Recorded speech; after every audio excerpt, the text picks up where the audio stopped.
আসাম সরকারের নেওয়া একটি সিদ্ধান্তকে আপনিও অনেক বাহবা জানাবেন। হ্যাঁ, আসাম সরকারের এই এই নিয়মটি খুবই ভালো এবং খুবই প্রযোজ্য এবং তা সব রাজ্যেই আমাদের করা উচিত।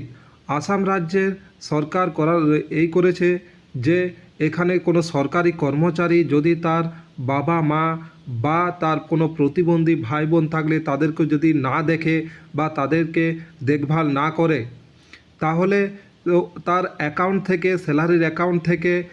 10 থেকে 15% টাকা কেটে যাবে এবং ওই টাকা দেওয়া হবে তার বাবা মা বা তার প্রতিবন্ধী ভাই বোনকে। আসাম সরকারকে একটি খুব সুন্দর পদক্ষেপ নেওয়ার জন্য অনেক অনেক বড় ধন্যবাদ এবং আশা করা যায় এই পদক্ষেপটি ধীরে ধীরে ভারতের সর্বরাজ্যে